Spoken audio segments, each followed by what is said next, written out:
Well, I asked, where's the beef? Let's call this for what this is. Oh my God! They are so hopelessly woke. How dare you? That is the intellectual capital of the left today. Give me a break. You are now watching the Daily Roundup. Hi, everybody. Ezra Levant here, sitting in the chair of the live stream. Normally, my friends Sheila Gunn Reid and David Menzies are here. We also rotate through other Rebel News talent, but every now and then I like to sit here and talk about the news of the day. It is a startling and surprising piece of news that has, I think, every Canadian Trudeau watcher agog today. The Trudeau Foundation, the CEO, the president, and the entire board have resigned in disgrace. It is absolutely shocking, and I think it is the sign that a lot of bad things are going to come out. Just FYI, the Trudeau Foundation is unique in the free world, as far as I'm concerned. I'm going to go deeper on this in my show tonight at 8 p.m. But you probably know that U.S. presidents, when they're done being president, they usually set up what's called a presidential library.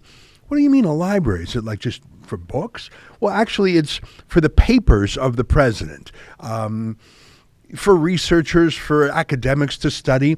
There's also usually museums and meeting spaces. It's just sort of a memorial to the efforts of the president. The Reagan Library in California, I've never been there, but there's a lot of events that are there. It's a real cultural place. Barack Obama is planning to build one in Chicago. I don't think they've even started it yet, which is sort of surprising. It's been 6 years. I don't know how progress is coming along. It's a presidential tradition going back to the 40s.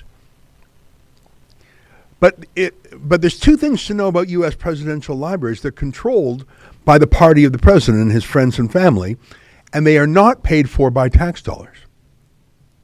So if you were to set up the Brian Mulroney Prime Ministerial Library, and that's not a Canadian tradition, if you were following the American model, Brian Mulroney and his buddies would pay for it. And I think that's the right way to do it. Why should people who hated that prime minister have to pay for him? But about 20 years ago, Canada did something unique in Canadian history, and I've never heard of this anywhere else in the world, not in the UK, not in continental Europe, not in America. They set up the Trudeau Foundation, and in perpetuity, the Trudeau family gets to appoint not all the directors, but a number of the foundation members, they're called. The Prime Minister of Canada gets to appoint 6 of them. The Trudeau Foundation gets to, the Trudeau family appoints 3. But the money, even though this is a family slush fund, it's like the British knighthoods that pass down from father to son. It's an inherited thing. Literally, it's inherited. Pierre Trudeau's progeny for all time will be on the board of this. Okay, now, normally I wouldn't care. I don't care who's on the board of the Obama library. What do I care? Except for when the Trudeau Foundation was started, and here's what's unique about it. They got more than $100 million in Canadian taxpayers' money. In today's money, it would be like about $200 million. Now, the Trudeau Foundation does not have a budget of $200 million a year. In fact, I'll have to look at what its budget is. So why would you give the Trudeau Foundation $200 million in today's money, $115 million back then? Why would you give that to them? Why wouldn't you do like everything? Do you think your local library, like a real library, a Calgary Public Library, a Toronto Public Library, do you think that they have a $10 million slush fund there? No, they get a budget every year. And by the way, things change. Sometimes they're shut down. Sometimes they're expanded. Sometimes budgets are tightened. Sometimes budgets grow. Do you think your hospital gets a huge payment in advance? No. Now, some hospitals and some universities can do fundraising and have an endowment. But the Trudeau Foundation was started with $200 million in today's money, $115 million back then, so that it could never be taken away from them by future governments. This was in the dying days of the Chrétien prime ministership. And he knew that before long, Stephen Harper or some other conservative would likely be PM. So he wanted to take as much money as he could and put it into a liberal, not just a liberal party slush fund, but a Trudeau family slush fund. Efren, I'm going to send you the link because people are probably saying, no, that can't be. They can't literally have in there a rule that only Trudeau family members can serve. That's not Canadian. That's maybe they have, like I say, in the UK they have some heritable aristocracy. There's some, barons or marquesses or dukes or whatever that pass down father to son. Yeah, foundation members. So they have foundation members, and pump this up as big as you can. I'm going to try and read it, or maybe I'll just read it off my own screen here. So let me read this. This is from you can see this is from the Trudeau Foundation website, right?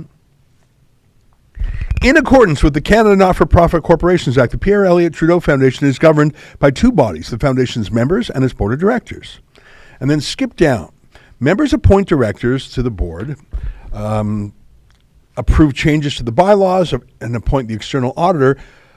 The Foundation's membership is limited to 30 members. 6 seats are reserved for members appointed by the Minister of Innovation, Science and Economic Development Canada. So the Prime Minister of Canada gets to appoint 6. But look at this, and I've never seen this before anywhere ever. And another 3 seats are reserved for liquidators of the succession of the late Right Honourable Pierre Elliott Trudeau. So scroll down to the bottom of this page, just whip down to the bottom. And who's the ugly guy with the Hitler mustache?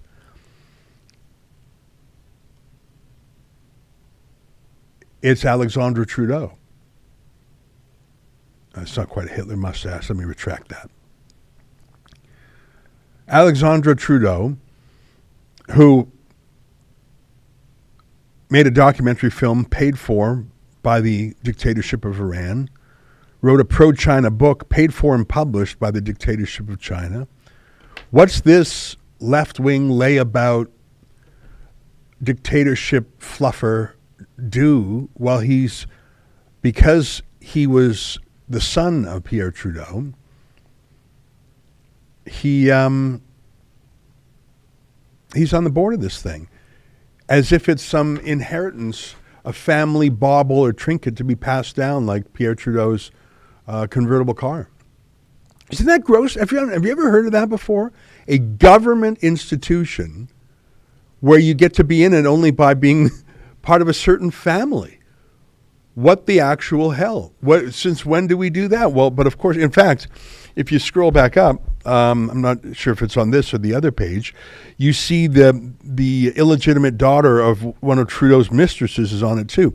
Click to, here, let me send you another link. I'm going to send that to you in Slack right now. Not only do layabout leftist crackpots like Alexandre Trudeau get this gig, but I don't know if you know this. It's a really weird story. Efron, do you know about Justin Trudeau's love child when he was like in his 70s? I mean, Pierre Trudeau. Sorry, I said Justin Trudeau. So Pierre Trudeau and his wife, Margaret Trudeau, were notoriously unfaithful to each other. I think they hated each other and were at war with each other. So they cheated on each other very famously. She slept with the Rolling Stones, etc. Go to the Wikipedia page, and I don't, you never rely on Wikipedia. You've always got to double check it, but this is, I'm just going there because it's the quickest way to get this information. Go to Pierre Trudeau, Wikipedia.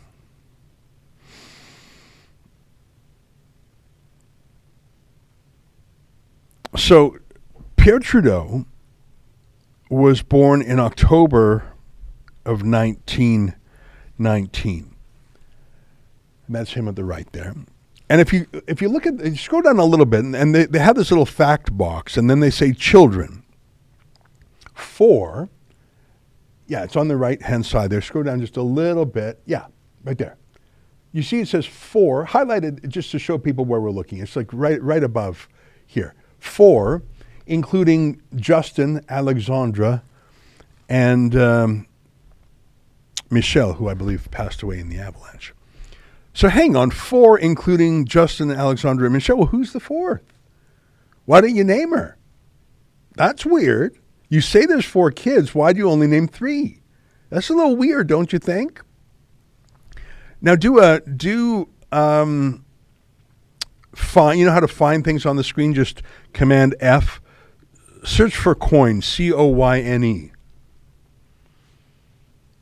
In 1991, and by the way, Trudeau was born in 1919, so by this point, he is 72. Okay? In 1991, Trudeau is 72 years old.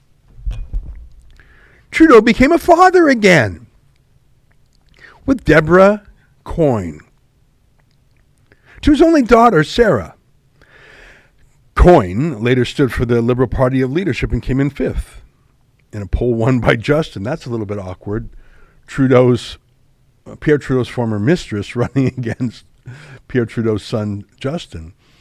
So the daughter of that illegitimate, he had a mistress named Deborah Coyne, and the story of their meeting was just incredible. I'm not going to try and dig it up.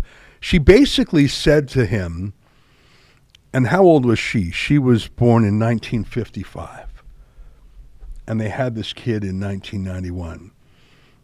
So she was 35 when they met, and he was 71. What do you think of that? And she basically said, I want to have your baby. And he basically said, sure, I'll have sex with you and I'll have a baby with you, but I don't want anything to do with the child. I'm 71. And she said, okay. And the most incredible, and I know this is an incredible story, and you'll see why I'm telling it, because his illegitimate daughter is on the board of the Trudeau Foundation. Like I say, it is where, yeah, that's her right there at the top. Sarah Coyne. Do you see that? Sorry, I said Susan.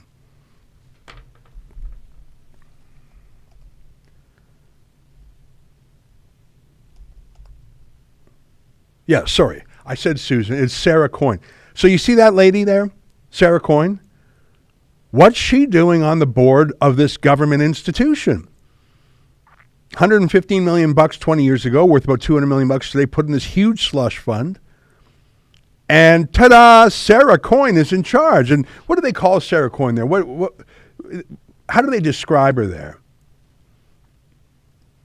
Director, she's a partner at blah, blah, blah capital. I don't know what that is. Yeah, she's not on the board because she's a partner at some make work, fake work place. She's on the board because she is Justin Trudeau's half-sister, Pierre Trudeau's illegitimate daughter. Let me see if I can find it really quickly. Susan Coyne funeral. Because I'm having some fun at her expense here. I guess you could say that she has fun at our expense all the time. At the Trudeau funeral, there's this incredible picture. Yeah, there it is. I'm going to send you this picture. You have basically two families, right? You've got Trudeau's, quote, real family, and then his second, I'm not going to call it a secret family, but Deborah Coyne, his mistress, and their daughter had to walk 2 steps behind his real family. What's with all these weirdos and their 2 families? Like Mel Lastman had a secret family. Warren Buffett has 2 wives. Bill Gates had a deal with his wife Melinda that once a year he get to got to have a romantic weekend getaway with his ex-girlfriend. Yeah, click that one right there. Yeah, click that one, make it big. Yeah, click it. So there's, in the front row there, you can see Margaret Trudeau on the left. Then I believe that's Alexandra. And then you see that little girl just beneath Alexandra's shoulder? Do you see that little girl there? And you see Justin Trudeau is on the right there, and you see that woman there? That's Deborah Coyne.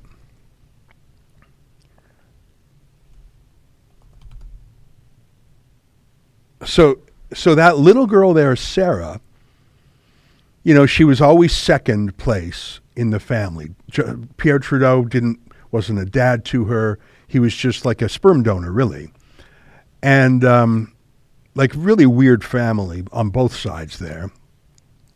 She had to walk behind the real family. She was just they would, in the olden days, they would use the word bastard daughter of a illegitimate union with a really weird lawyer, Deborah Coyne, who basically said to a 71-year-old man, I know you're old, I know you're going to die, I just want to have your baby. And he said, sure. And he actually did wind up taking care of her, didn't he? Because she's on the board of the Trudeau Foundation. Do you find that weird, Efron? Like, if this was Trudeau's own money, I would have nothing to say about it. I don't care what Pierre Trudeau, he had an enormous number of mistresses. He and Margaret Trudeau cheated on each other all the time. They were trying to out-humiliate each other all the time. Pierre Trudeau would beat her, and that's not a rumor or gossip. That was widely reported, and it was actually quite sad. I might find that because you might be saying that can't be true.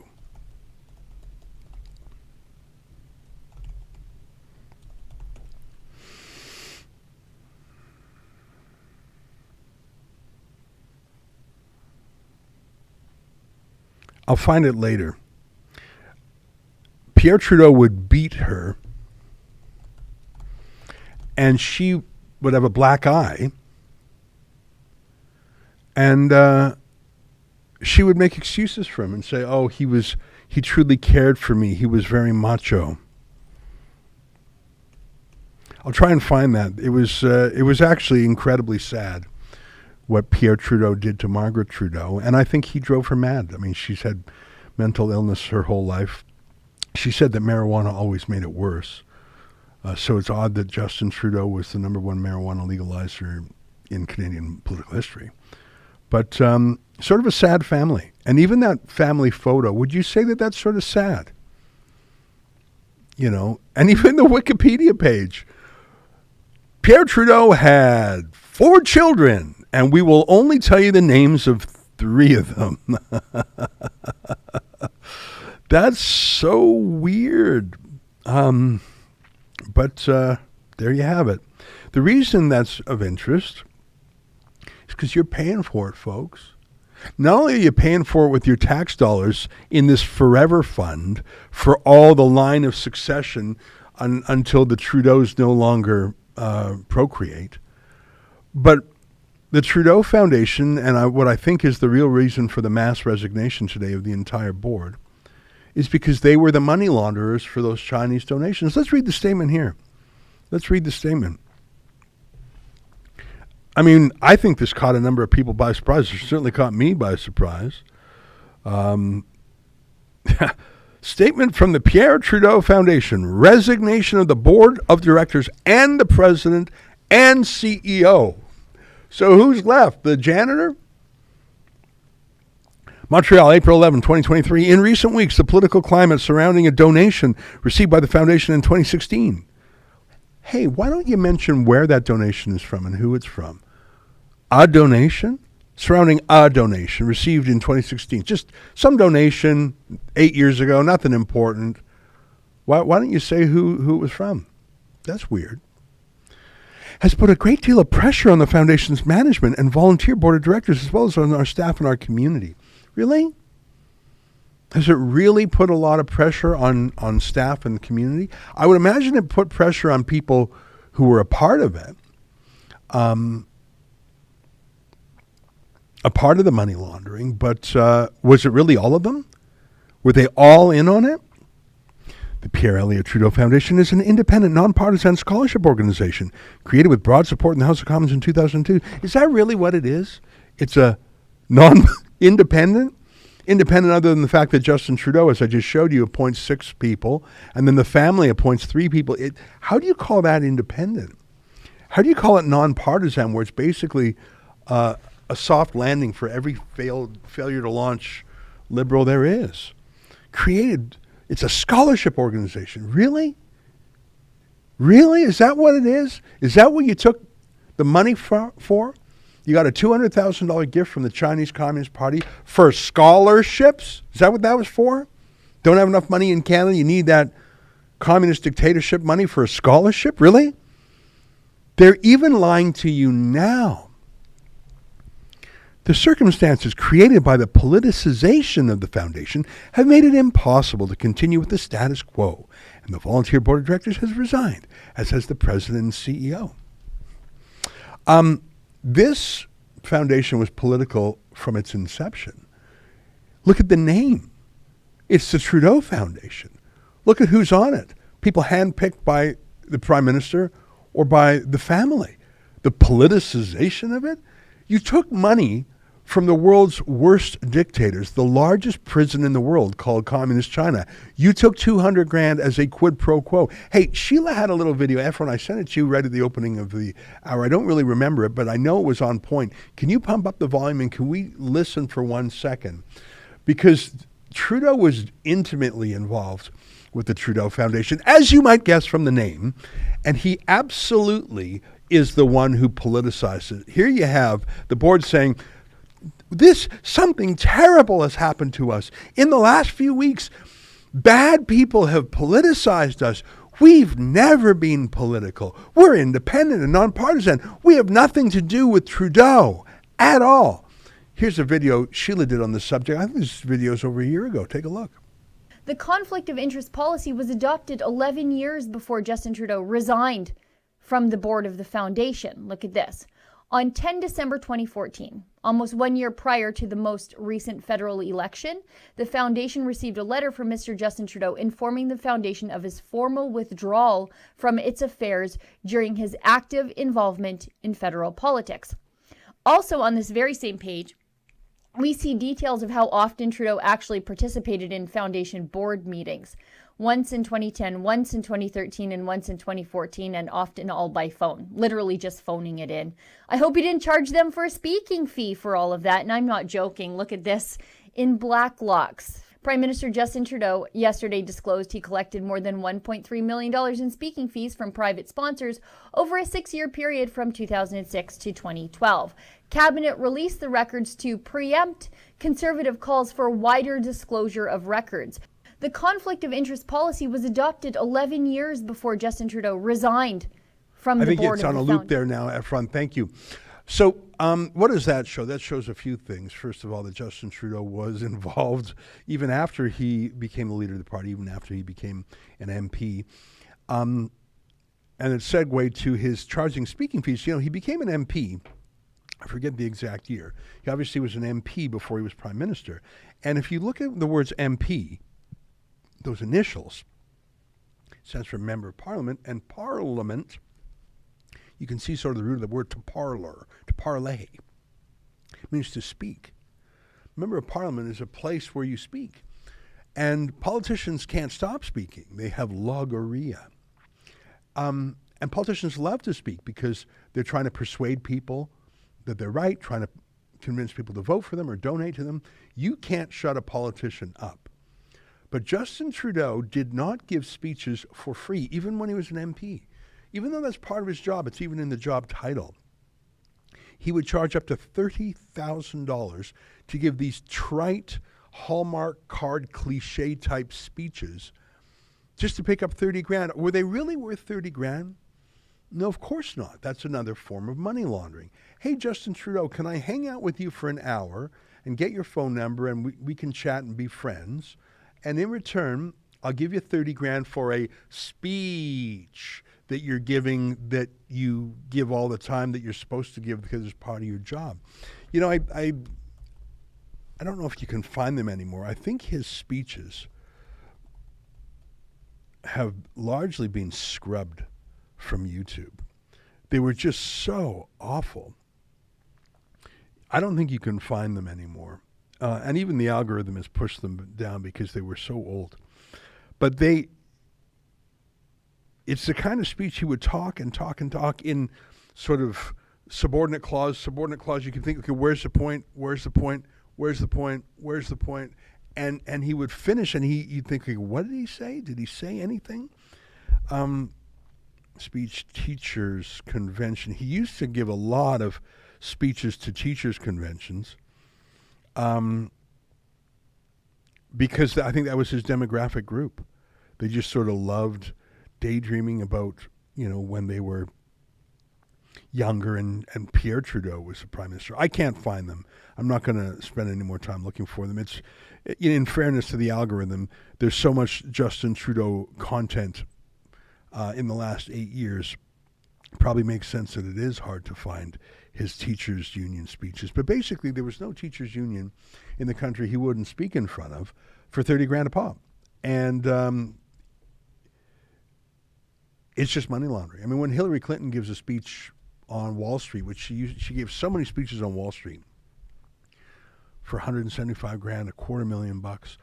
Hillary Clinton is not a great investor, scholar, economist, strategist. When Goldman Sachs pays $250,000 to hear Hillary Clinton talk, they're not taking notes about what should I invest in. They're just saying, here's 250 grand, come give us a speech so we can pretend, yeah, look at that. Here's who paid Hillary Clinton $22 million in speaking fees. Do you think she's that interesting to listen to? Do you think Justin Trudeau is that, I've never heard a politician say, so often. Yeah, it's money laundering, folks. So, that's the big news today. I've told you some of my thoughts on it. I'm going to go through more of them at my 8 p.m. show tonight, which is called the Ezra Levant Show. It's behind a paywall. And I'd encourage you to check it out. Every day I do a monologue for about 15, 20, sometimes 30 minutes. So the other day I did a 35-minute monologue. Then I interview a guest typically. Then I read my fan mail or hate mail. And do it 5 days a week. And if you want to learn more, go to rebelnewsplus.com. So we call that a premium show, a Rebel News Plus. And it's $8 a month. And that's what I'm doing my show on tonight. But I want to shift gears for a second because we are working on so many things here at Rebel News. And we've got some super chats. I'll read them in a second. In fact, let me just first see if they're on this subject. If they are, I'll take them right now. What do you think about Pierre Trudeau's illegitimate daughter at age 71 with some young lawyer who said, I think you're really intellectually hot. I want to have your baby. Don't worry. I don't want any money. Just impregnate me before you die. What do you think of that? Like, don't you think that's really weird? Did you know that?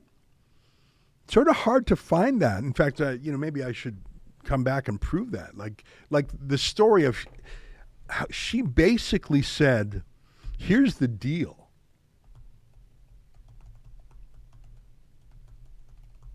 I'm going to see if I can. Oh, yeah. Yeah. You know what? I got to show it to you. You know what? I'm not going to leave this subject because why should I? All right. I just sent you the link there in Slack. Deborah Coyne's memoir is too much information. After 35 years, Deborah Coyne has satisfying curiosity about her relationship with Pierre Trudeau. Okay, everyone, get your barf bags. In what may strike some as a curious case of political timing, Liberal leadership candidate Deborah Coyne is publishing a memoir on her relationship with Pierre Trudeau. There has always been a degree of prurient interest about the relationship between Coyne and the former Prime Minister, not only because of the big age difference, she was 30 and he was 67 when they met, but also because it produced a child who has grown up largely outside the public spotlight. According to the Toronto Star, which tried to interview her on the 10th anniversary of her father's death, the public didn't even know of her existence until 4 months after her birth, when she became front page news after it emerged that Trudeau, then 71, had been listed as the father on her birth certificate. Until now, Miss Coyne has resisted adding to the details. Nosy reporters were invited to buzz off, which was fine. She was a single mother acting to protect her daughter. Trudeau was divorced and out of office when the relationship began, so really it was nobody's business but their own. Until now, when suddenly Miss Coyne feels the need to unburden herself. She's never written about her life like this before, said Derek Finkel of the Canadian Writers Group, which is publishing the book Unscripted. Deborah's been working on a number of different writing projects, blah, blah, blah.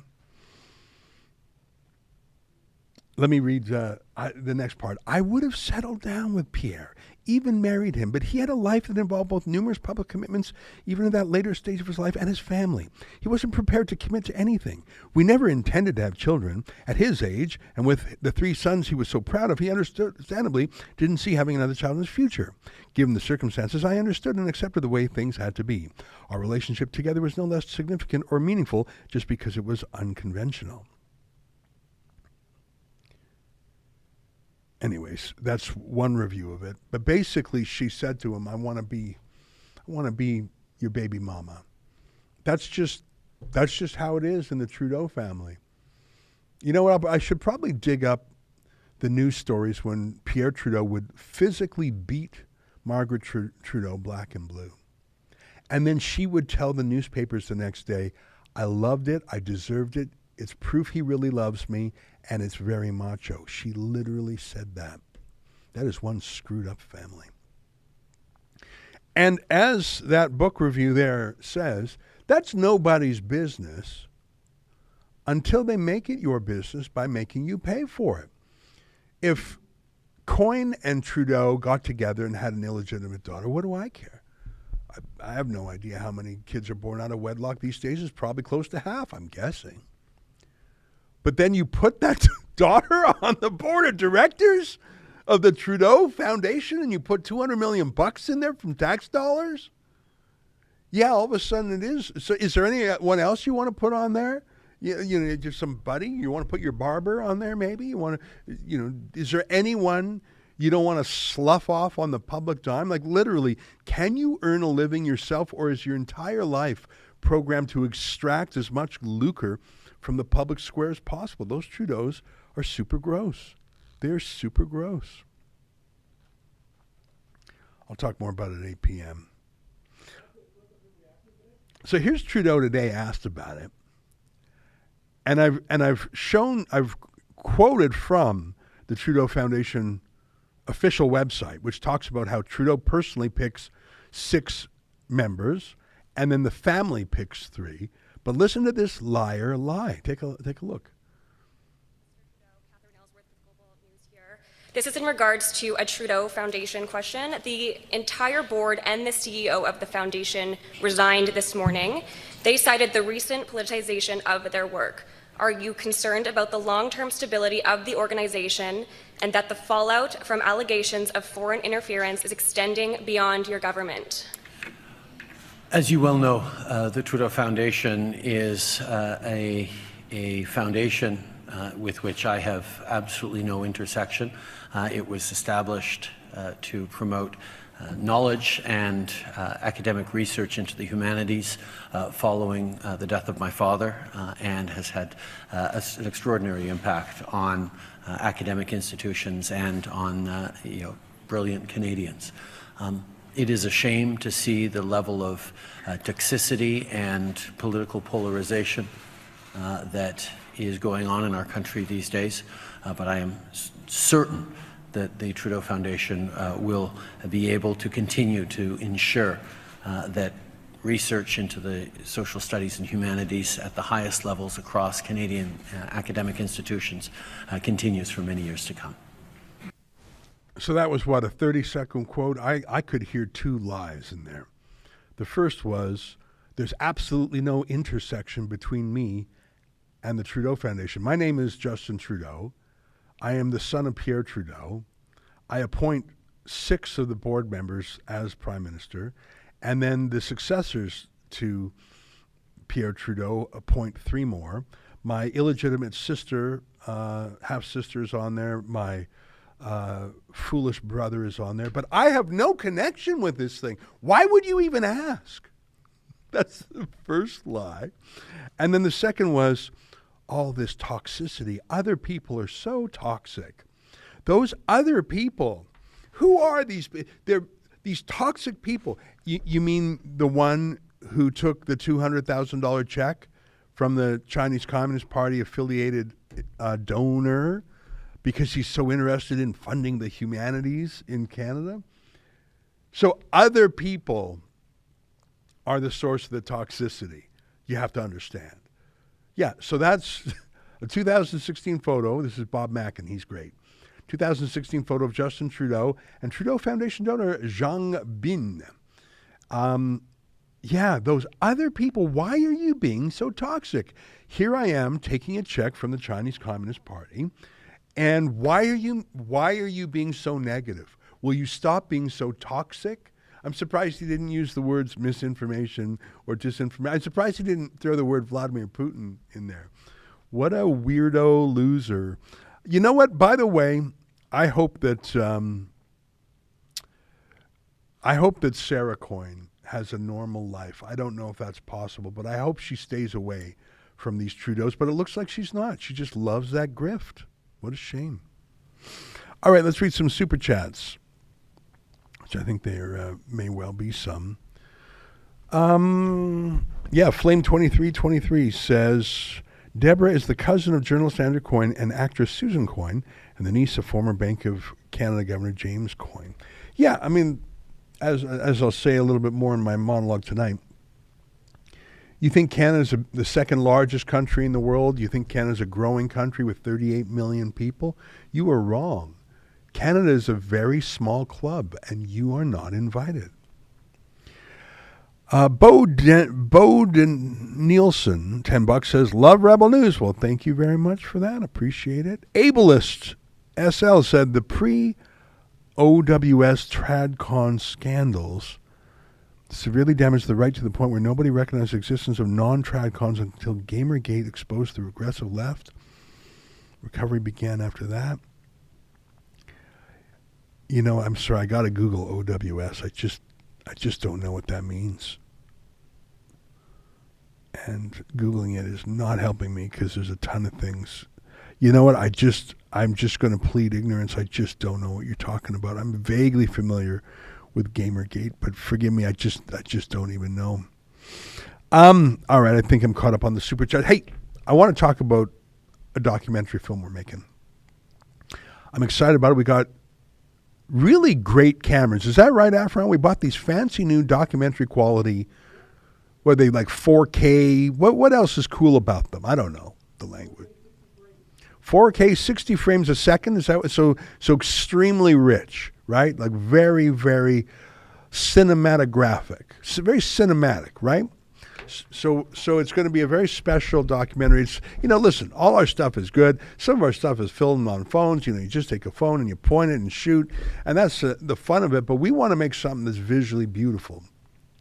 And we are making a documentary film called Church Under Fire. And Sheila Gunn Reid is the anchor of that. She's the host. If you want to help us crowdfund that, we do need help. Go to SaveTheChristians.com. And you might say, Save the Christians, that's a bit much. That sounds a bit overheated. Really? Hey, what's the country in the world that arrested more Christian pastors during the lockdowns for violating health rules than any other country? Think it was Communist China? Think it was North Korea? Not as far as I'm aware. The country that I know of that jailed the most Christian pastors for daring to open their churches during the lockdown was none of those places. It was not China or Iran or North Korea. It was Canada. And I think that story ought to be told. And it ought to be told well. And our friend Sheila Gunn Reid is going to tell it. Do we have a trailer? Should we play the trailer? I say we play the trailer. If you want to chip in, go to SaveTheChristians.com. There, we'll load that up. And I just can't believe the news today, and I think it's just quite something. I wonder about the timing of the closure of the Pierre Trudeau Foundation. I mean, normally they hold bad news to a Friday afternoon, right? They release it before a long weekend, especially if they can. Do we have an actual trailer as opposed to me just blabbing? Okay, here we go. Take a look.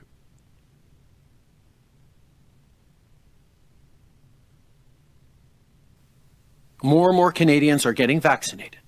But like we know, cases in far too many places are far too high.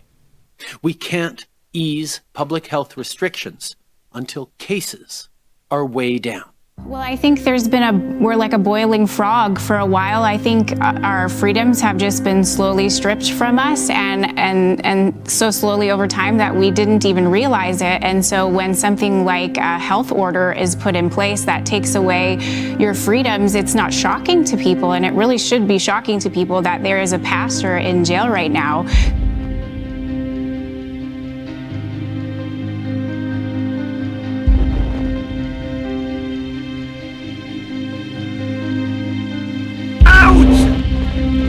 Do you understand English? Get out of this property!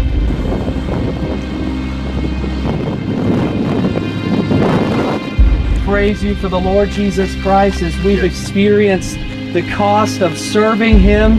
He is worthy, He is worthy, He is worthy.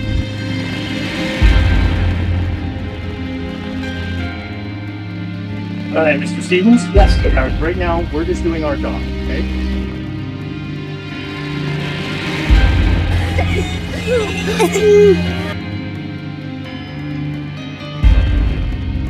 Sinking sand.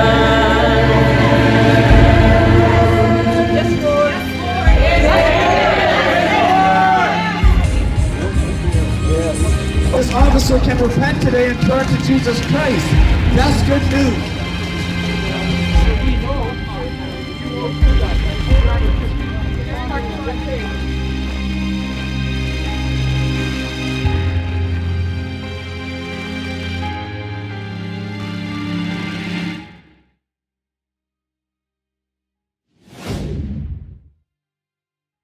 Why should you join Canada's National Firearms Association?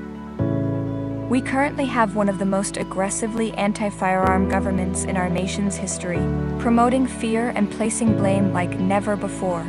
Our rights, freedoms, culture, and heritage, it's all on the line. But we are fighting back, and there is strength in numbers. We work within the law to change the law, to defend competitors, hunters, collectors, and other law-abiding firearms owners. We can get through this. We've done it before, and we'll do it again, if you are with us. Canada's National Firearms Association. Freedom, safety, responsibility.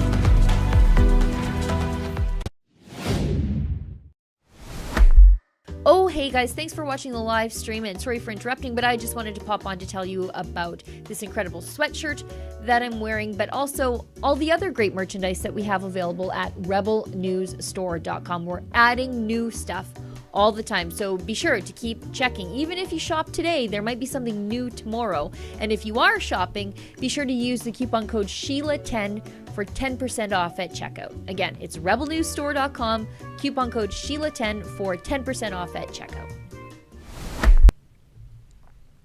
Hey, you know, I just sent you something, Efron. I just put it in Slack a minute ago. I forgot about this. But, you know, I mentioned that the Prime Minister appoints 6 directors to the Trudeau Foundation. So I'm not sure who appointed them, but it may have been Stephen Harper. He appointed a former Conservative MP named Chuck Straw to the board of the Trudeau Foundation. I guess if it's the Prime Minister's job to appoint 6, he'll appoint 6. But look at that story. Former MP Chuck Straw quits Trudeau Foundation in wake of donor revelations. Okay, well, that sounds like what we just happened this morning, except for, can you zoom in on the date of that thing? November 24, 2016. 6.5 years ago. I'll just read a little bit from the story. Former Conservative MP Chuck Strahl has resigned as the director of the Pierre Elliott Trudeau Foundation in the wake of revelations that a $1 million donation to the organization and the University of Montreal was made by senior apparatchiks in Chinese state-run organizations whose purpose is to project Beijing's influence abroad. In a resignation letter, Mr. Strahl says what actually prompted him to quit is that the Liberal MPs are invoking his directorship in their defense of the contribution, which includes $50,000, blah, blah, blah. I cannot allow them to imply that my position with the foundation somehow justifies their actions. Mr. Strahl, a one-time cabinet minister in the Stephen Harper government, wrote to Foundation President Morris Rosenberg, blah, blah, blah, promote education. I am unwilling to be used as a foil for the Liberal Party. So basically, Chuck Strahl is saying they are claiming I support this liberal money laundering, and I don't, and I'm out of here. I don't think Chuck was actually as clear as he could have been. He didn't actually resign because of the dirty money. He resigned because the Liberals were saying, hey, it can't be dirty money if Chuck Strahl is in there. So actually, I don't think Chuck Strahl should get as much credit as he did for that. But the reason I show you that is to prove that everyone knew how crooked they were. Everyone knew this was the way to bribe the Trudeaus. Just like the Clinton Foundation, when Hillary Clinton was Secretary of State, her husband Bill, what was he doing? He was wringing out foreign governments and corporations. Some of them would pay $10 million, $20 million to the Clinton Foundation when Hillary was the Secretary of State. So you might have the president of a country who's got a meeting with Hillary on Wednesday to discuss A, B, and C. And on Tuesday, you got to meet with Bill first because you got to make a little donation in the tip jar, $10 million, $20 million. I think the Canadian government actually made payments to that. That's just everyone in the world knew that's how you paid off the Clintons. And I wonder if this is news. I'm going to refer to Katie Telford. Katie Telford is Trudeau's chief of staff. She's really the capo di tutti capi in the crime family. A couple articles today. PM's chief of staff, Katie Telford, set to testify Friday, April 14th on foreign interference. Really? I wonder if that has anything to do with the mass resignations today. Here's an article from a couple of years ago in the National Post about Katie Telford. You know, like I say, it is a small club, and you are not in it. If you were not a liberal or a liberal donor or a member of the Chinese Communist Party, you were simply not part of the cool kids. And your job is therefore to pay taxes to people like Sarah Coyne and Katie Telford. Look at this headline here. Go ahead and put it on the screen. Trudeau government paying $84 million to firm employing Katie Telford's husband to manage rent assistance aid program. I mean, it's just too much. It's just too much. But of course, it's very corrupt. I mean, and are you surprised by that? Like, look at the governments that Trudeau admires. China's basic dictatorship. Castro, the former Soviet Union. He's sympathetic to every banana republic, every dictatorship, every cult of personality there is. And so that's who his models are. His role models are not people like Winston Churchill or Abraham Lincoln or George Washington, or they're not even Canadian. Like I was just giving you some British and American models. And what's that clip there you got teed up? Just B-roll. His role models are always banana republic or dictatorship bosses, because that's how he fancies himself, I think. It's quite something. He's so out of touch, though. Hey, do you have that credit card clip for Pierre Poilievre tweet? You know, the last Trudeau who worked for a living was Pierre Trudeau's father, who Justin Trudeau obviously never met. I think his name was Charles Emile. Let me check that out. And you'll never guess how the Trudeau family made its money. Like they're quite a wealthy family, partly because they're grifters and moochers the whole time. His father, Charles Emile Trudeau. I'm just going to read a little bit about him. He was born in 1887. He was born in Quebec, son of Joseph Louis Trudeau, a semi-literate farmer. After a 10-year courtship, he married Grace Elliott, blah, blah, blah. Charles Emile was a lawyer by training. He practiced for 10 years. But really, let me read a key paragraph here. Trudeau, so this is Charles Emile. This is Justin Trudeau's grandfather, who he never met. He died in 1935, literally 37 years before Trudeau was born. Trudeau, grandpa, a lawyer by training, practiced for 10 years. Trudeau accumulated a fortune by building gas stations around the Montreal area and a loyalty program known as the Automobile Owners Association, which by 1932 had 15,000 members patronizing Trudeau's 30 gas stations. He sold his business to Champlain Oil Products Limited for $1 million while remaining with Champlain as the general manager for that subsidiary. Now you might say $1 million. What's that? Well, in 1932, what's $1 million in 1932 worth today?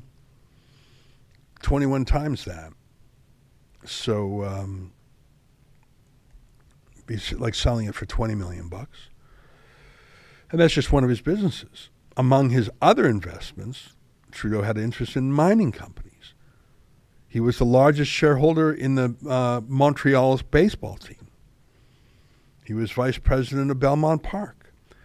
So, believe it or not, Charles Emile was a conservative, which won't surprise you because unlike his son and grandson, he actually worked for a living.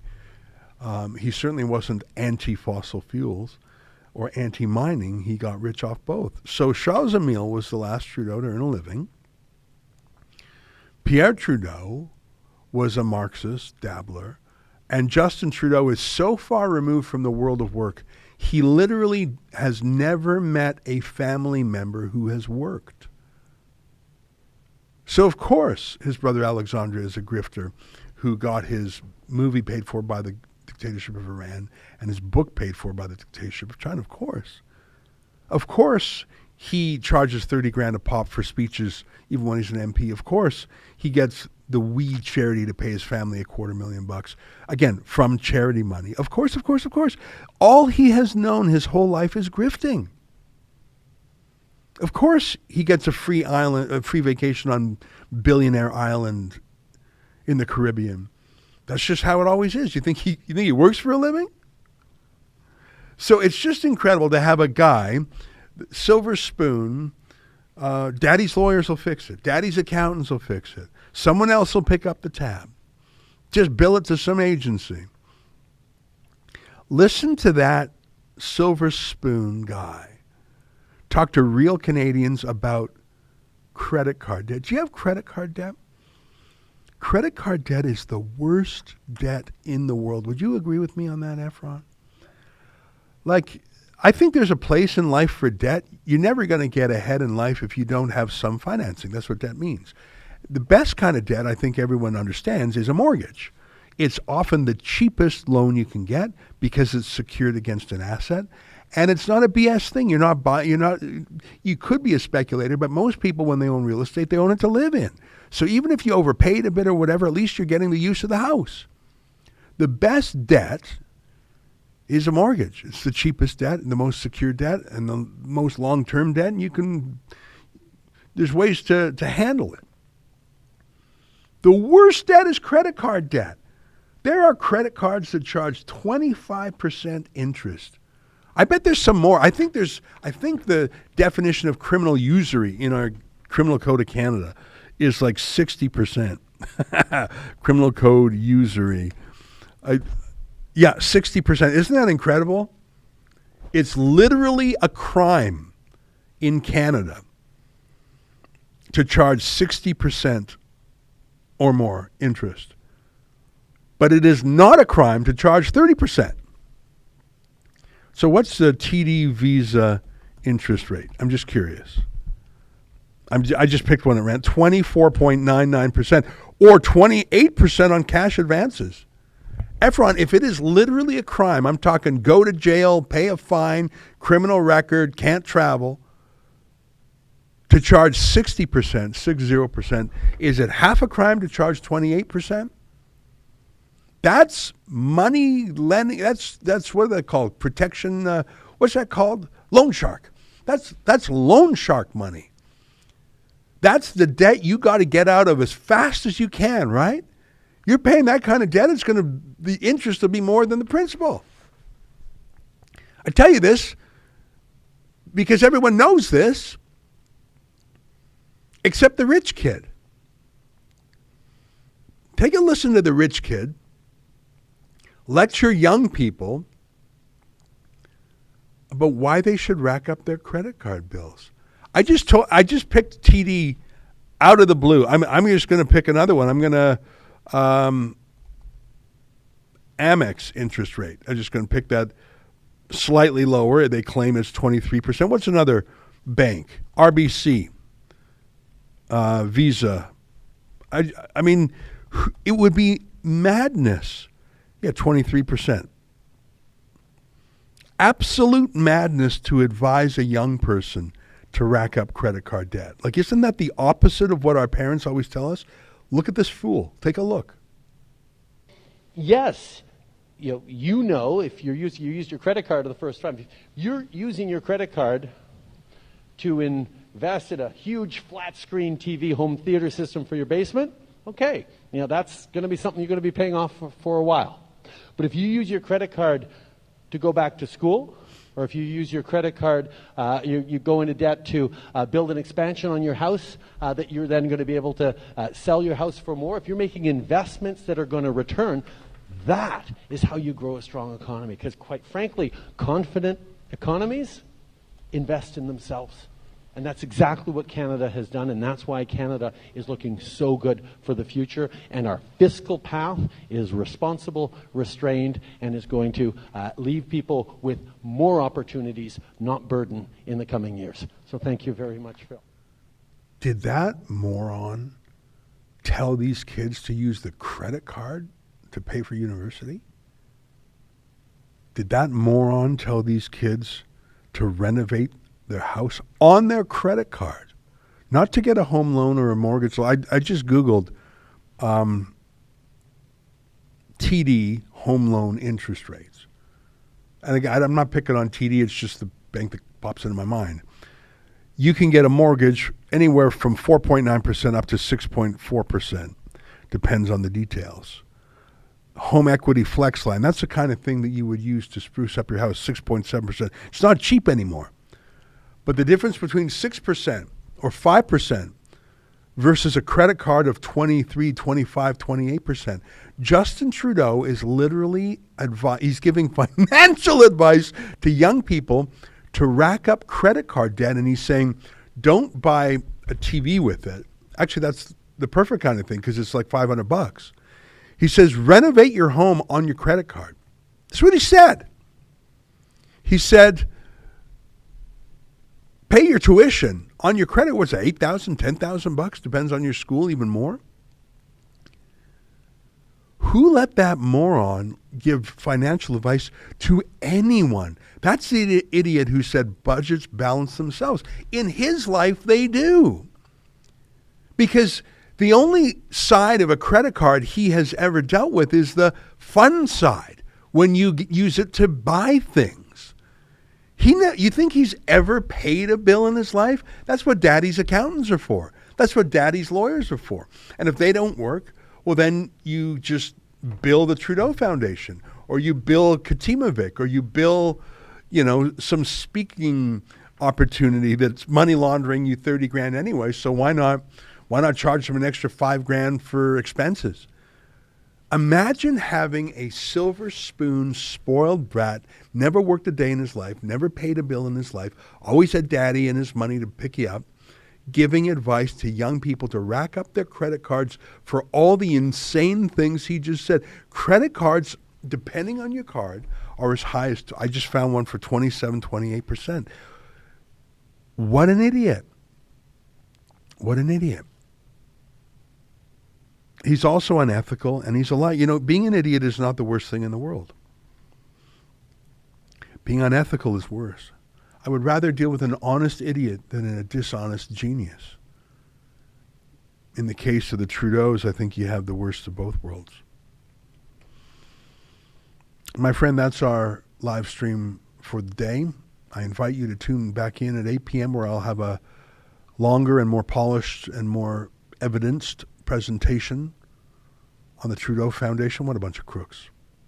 Like, seriously. And I know a little bit about corporate law and the law of fiduciary duties and being a director. All those directors and the president who quit and are running out of the room before the cops come, that's not going to save you. What you did for the last 5 years is extremely relevant. I bet they got the shredders working overtime. I bet they've got those documents shredded. I bet they're burning files. I bet they're smashing iPhones like Hillary Clinton did. I bet they're calling up Hillary Clinton asking her for advice on how to bleach bit old emails. Bunch of crooks. Yeah, that's Canada's Prime Minister. Between him and his father, they ruled, and I say ruled because that's how they think of themselves. They ruled this country for a quarter century already. Quarter century between the two of them. Until tonight at 8 p.m. Eastern. On behalf of all of us here at Rebel World Headquarters, to you at home, goodbye. And keep fighting for freedom.